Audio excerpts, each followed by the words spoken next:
Faith on Film. I like to share with you many times of, when something is a first on this show.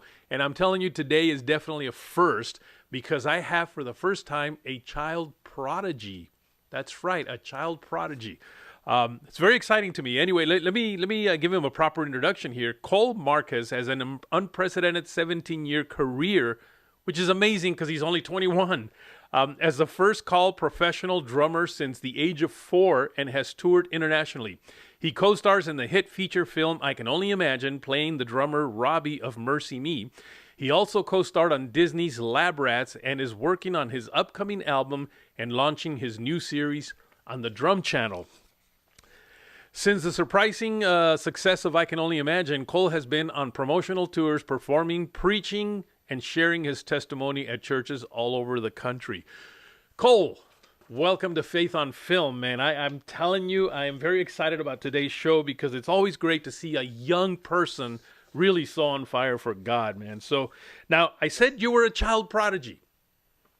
Yeah, I know. It kind of throws me over the loop too. I mean, honestly, it's kind of weird, things started really picking up when I was 4. I ended up on a show called America's Most Talented Kid, which I think over time it evolved and turned into America's Got Talent. But essentially I won my segment, my division of that show when I was 4, and it launched it into like talk shows and endorsements and all this and that. And, I mean, like you said, I'm 21 now and I have a 17-year career, which is hard for me to wrap my head around. But I'm so thankful for the experiences that I've been given so far. Well, I gotta tell you, at the age of 4, I'm not even sure I knew how to tie my shoe. I didn't either. but you could, what? You were drumming at the age of 4? Oh yeah. No, the earliest footage that my dad has of me playing was I must have been, I think it was like 10 months old or something like that. I wasn't even a year old yet. But I've just kind of always had a natural. I know. But I've always kind of had a natural sense of rhythm. I was born blessed and cursed with perfect pitch, mostly blessed. Wow. Like I say, it's like the good news is when people are out of tune. The bad news is when people are out of tune. Anyways, but there's been that photographic memory and so on and so forth. So many things like that. Oh, sorry about that. Hey, this is. Was it falling down or what? Yeah, it was dropping over. My bad. Hey, I love this. This makes it, obvious that, hey, it's just me and you talking like if we were just chatting on the phone today. It just so happens that, there's hopefully millions of people watching. Oh, okay. Oh, God will. So a few thousand at least. Well, you know what? It's as real as it gets right now. I love it. And simply that's all it is, yeah. So, okay, obviously your talent is something that, not only me, but I know you believe came from God. At what point did you realize this? I mean, if you were already at 4, in essence, being professional, what were you like 12 months old when you said, I think I'm very talented? I just, I don't get it because I'm not that talented.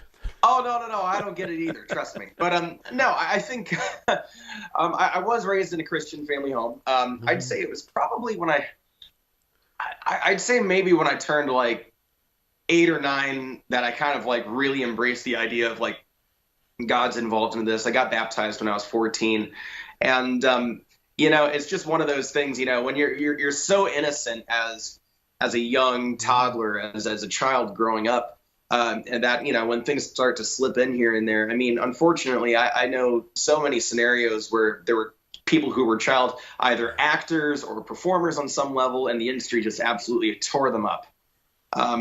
I am very, very thankful for kind of like I feel like for me, God has put my career in segments. He's put it in kind of like boxes, if you will. Mm-hmm. Here's this chapter. Okay, that chapter's done. Let's give you a little break. Here's this chapter. That chapter's done. Next. And it's kind of like this nice thing so that he's allowed it where I've had breathing room in between to kind of, grow up, be a regular kid, do the same stuff that most kids do. And it was, I think I had a really good upbringing, but it was mostly when I probably like turned like 8 or 9 that I was like, there's God, he's real, he has a plan for my life, and I'm going to do everything that I could possibly do for his glory and his glory alone, because there's no other purpose for it. And I still believe that too. So now, but you really started as a musician. At what point did you realize that acting was maybe your next step? Yeah, well, actually, acting kind of came with the music part of it. Oh, okay. It was kind of a fluke, to be honest. Like I mentioned, after I won that television show when I was 4, I kind of just literally slipped right into acting after that and started doing a bunch of auditions. Mostly did commercial work. Ended up on a Disney show when I was a teenager. And you know, did a movie or two here and there, but you know, it was nice. And as you know, as much as I loved music, I loved acting as well. And it was kind of like just a mutual. They both worked together. And my favorite commercials, or I should say, just roles that I was asked to go into was the ones where they just throw drumsticks in my hand. They'd be like, "So you know how to play a regular beat?" And I'd be like, "Oh, do I?" You know, have some fun, you know, but and a lot of great opportunities came out of that too. Now, you said that when you turned 18, you were expected to play roles that were, in your words, by the way, filthy and inappropriate. Yeah. What did you mean by that?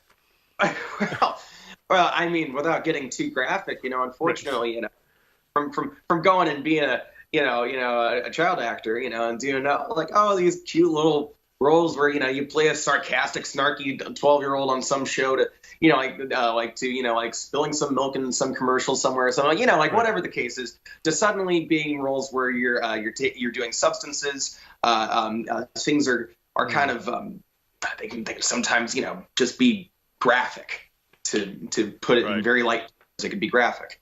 And, I think the main thing came when I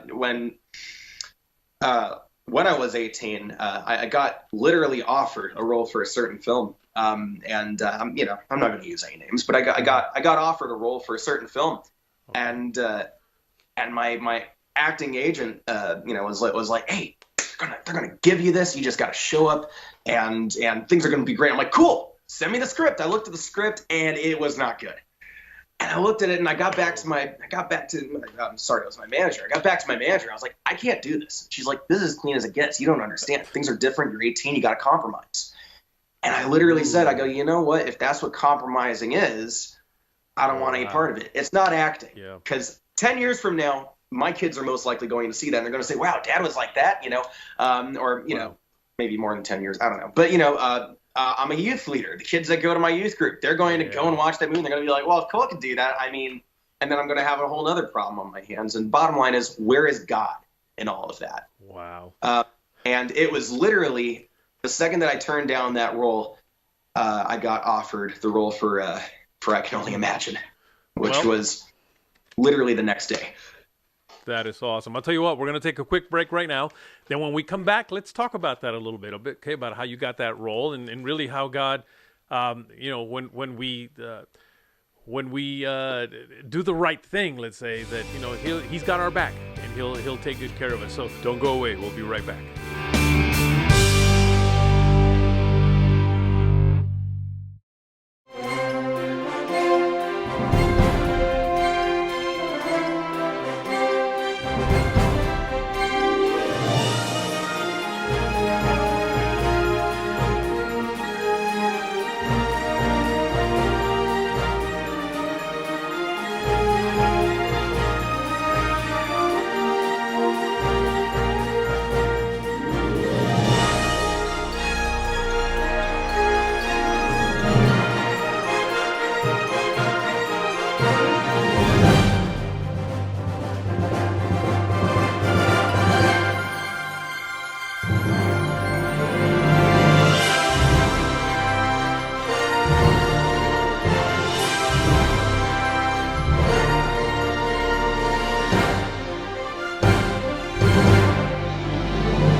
Sunflowers.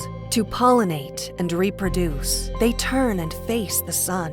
Nature's way of reminding us that for ultimate growth, we must seek the light. Parables. The leader in empowering entertainment. Parables. Be empowered. Start your free trial today.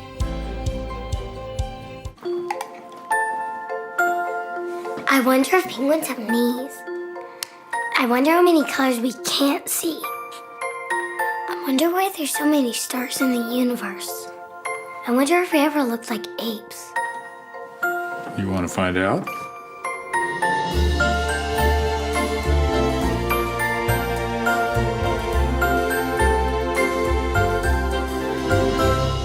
I wonder if puppies have belly buttons.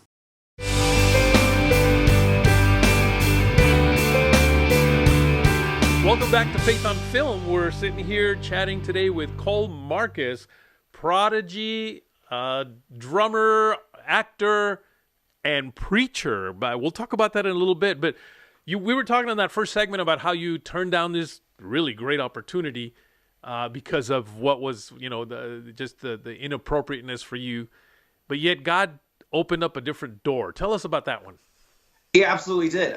So kind of just to pick up where we left off, I turned down this role for this movie that they were literally just giving me. Anybody who's remotely close to acting in the industry knows for a fact they don't just call you up and say, unless you're like an A-list celebrity, they don't call you up and say, hey, you got the part. It doesn't happen. Yeah. No, I've been waiting for that call and it doesn't come.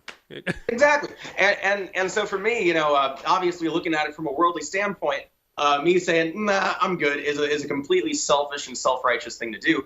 But more, I was just looking at it, it's for God's glory, the fact that I'm turning this down. And if I'm willing to give up something that's an opportunity that the world can give you all that it wants, but those are all carnal things. Right. For instance, my favorite Bible verse has to be Matthew 6:33, where it says, seek first the kingdom of God and his righteousness, and all these things will be added to you. I don't believe those things are just physical, but as well spiritual, more spiritual than anything, I'd say. So after turning that down, literally within the next couple of days, I got a call to audition for the role of Robbie Schaefer from the band Mercy May for I Can Only Imagine, and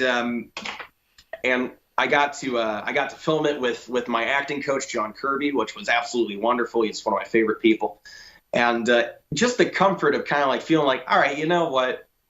I feel comfortable that I turned this down. And this is, at the time I was like, this is kind of a low budget Christian film, but I like that. I like that it's a, low budget indie Christian film. And we went into it. Oh my gosh, what an outcome, right? Really, yeah. I never thought in a million years. I mean, like that movie made one heck of a shattering. Gosh, like I just can't wrap my head around it. It was like #1 in the box office for like I forget how many, I forget how many weeks, but it did great. Yeah. And I think to this day it's still one of the most successful Christian films in history now. Up there with classics such as Passion of the Christ.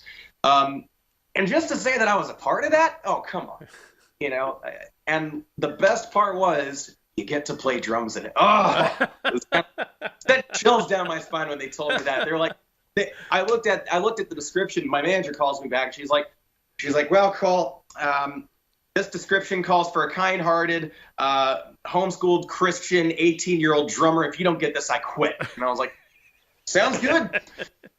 And it just went bam, bam, bam, bam, bam, and it was wonderful. Every bit of it was wonderful. It had its challenges, but it was great. Well, what were some of those challenges?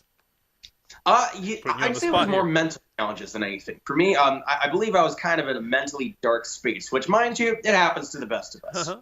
But I think when I got in that position, I was in kind of just the wrong mindset of not necessarily the wrong mindset, but just I didn't feel like I was accomplishing anything. So for me, when I got there and I did everything, and and just kind of like being in character and everything like that, and so on and so forth.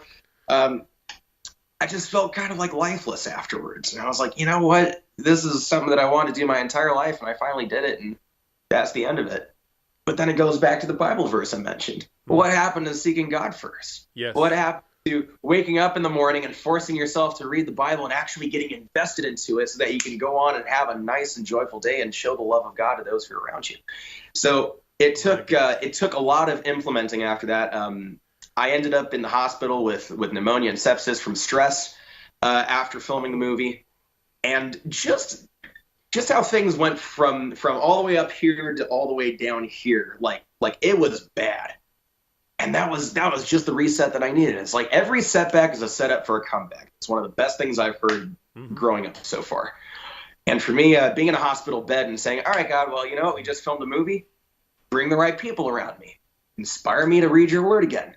Let's really get into this. And God will always deliver. If you open up the door and let him in, oh my goodness, the amount of joy, not happiness, but joy, the never ending, you know, like that spark in your heart.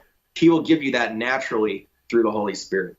And I'd say, you know, even with my challenges since then, it's been never ending. It's been nonstop. Wow. And so I'd say truly, even through challenges of personal hardships, or maybe people telling you you're not good enough, you're not going to make it, you're not ready yet. Being told all these things where it's like, that's harsh, and it's kind of unnecessary. You don't need to do that. But when you say the Lord is my strength, he is my rock, he is my salvation, and you rely on that, and every time that there's a bad situation for me, I sit back and I go, you know what? That just means God's preparing something that's even better that I can't see yet.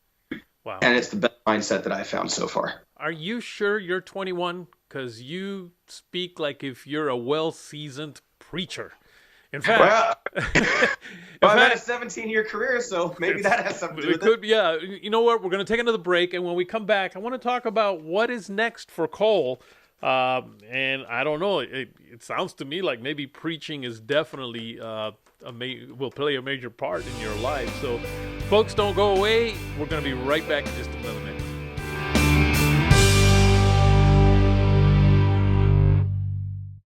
Only one university in the nation was chosen to demonstrate at the World Equestrian Games, and it's the only Christian university in the South offering an equine management major. Only one university produced the video leading into coverage for the Games, and it's the only university with students hired as part of a broadcast crew for 9 Olympic Games. One university, equipping students for a lifetime of leadership and service. Asbury University. Start here, impact the world. Cell reproduction, more than duplication. It's careful selection and organization, ensuring the perfect balance for development and growth. Powerful, so is our programming. Parables, the leader in empowering entertainment. Parables. Be empowered. Start your free trial today.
Welcome back to Faith on Film. You know what? I've been enjoying my show today because Cole is just such a cool kid to talk to.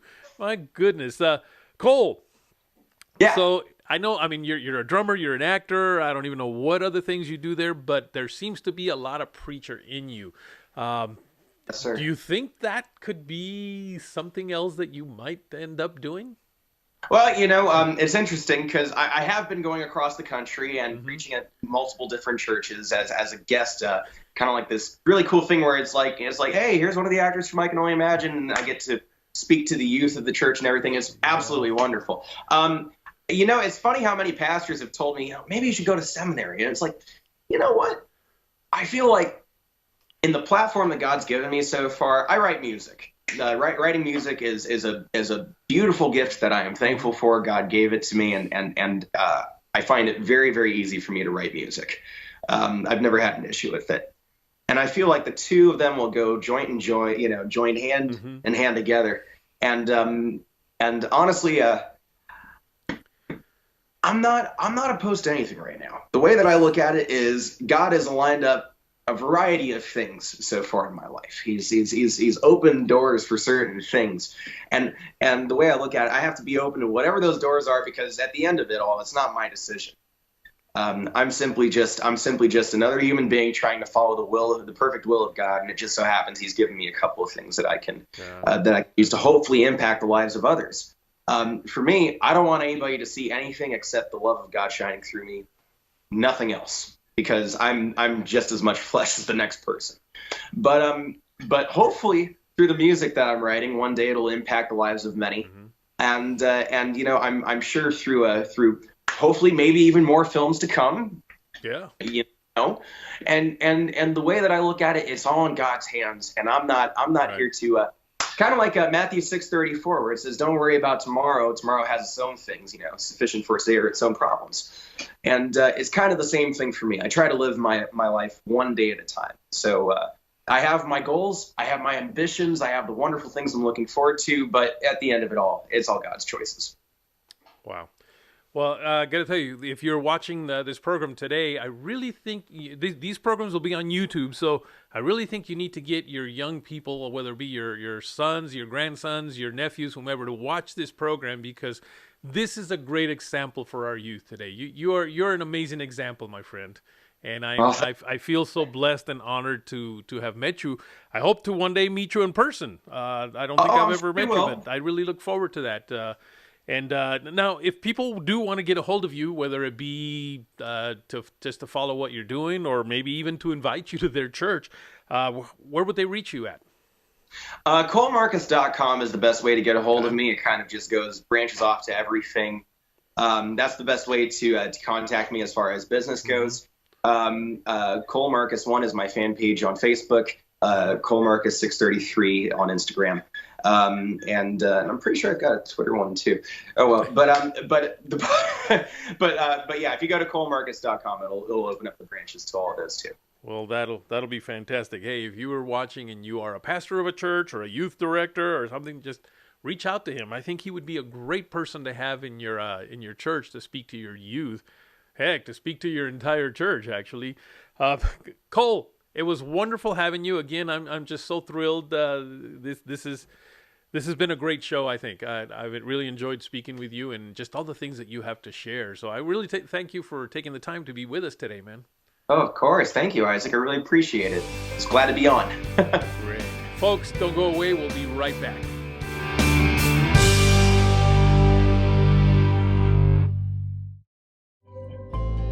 Sunflowers. To pollinate and reproduce, they turn and face the sun, nature's way of reminding us that for ultimate growth, we must seek the light. Parables, the leader in empowering entertainment. Parables. Be empowered.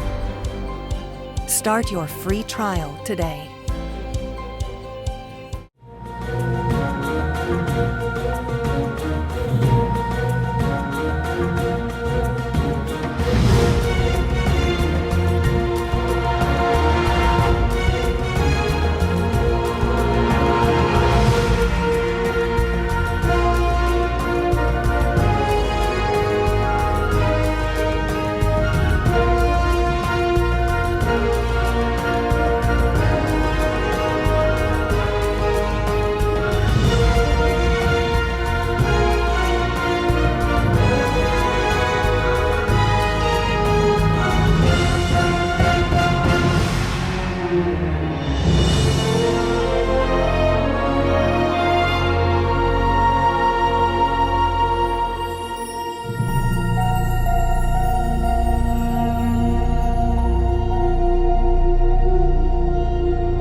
I wonder if penguins have knees.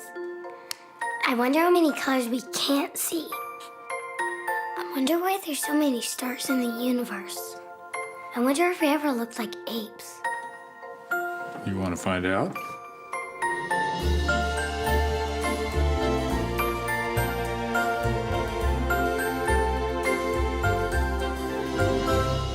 I wonder if puppies have belly buttons.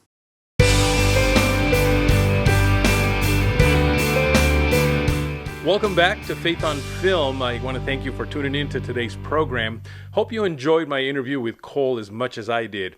And if you haven't seen the movie I Can Only Imagine, a movie in which Cole plays the part of the drummer, I suggest that you go out and find it. I know you will enjoy it. Well, before I say goodbye, I want you to take a look at this very important clip. What's up, peculiar people? As we are called to be witnesses or to preach the gospel, I'm not here to tell you how to evangelize, but I am here to tell you one thing that is biblical and that I know for a fact is productive as I've applied it to my own life. We know as believers that the message is not always cheerfully received, but the Bible instructs us, do not engage in stupid and foolish arguments because they always end up in fights. God's servant must not be argumentative, but a gentle listener and a teacher who keeps cool, working firmly but patiently with those who refuse to obey. It says you never know how or when God might sober them up with a change of heart and a turning to the truth, enabling them to escape the devil's trap. Where they are caught and held captive, it says they are forced to run his errands. And with that being said, remember the Bible says those without the Spirit can't even understand the things of the Spirit because the Spirit is not in them, which is even more of a reason why we need to be gentle in our instruction, patient, and good listeners so that we don't get involved in some stupid argument that's gonna go nowhere. In Luke chapter 10, Jesus sends out 70 of his disciples to do the work of God in different towns. But now pay attention to the instructions that he gave them. He says, when you enter a home, greet the family, peace, peace. If your greeting is received, then it's a good place to stay. But if it's not received, he says, take it back and get out. Don't impose yourself. Then Jesus does the same thing in Mark chapter 6. He says, if you're not welcome, not listened to, quietly withdraw. Don't make a scene. Shrug your shoulders and be on your way, player. Whatever conversations that we may find ourselves in, spiritual, political, or whatever, Christians are not to be argumentative. Jesus doesn't force himself on anybody, and neither should we. Family, beloved, believers, you and I must be above reproach. Let's not ruin people's perception of Christ in the midst of trying to tell them about him. I love you, but Jesus loves you more.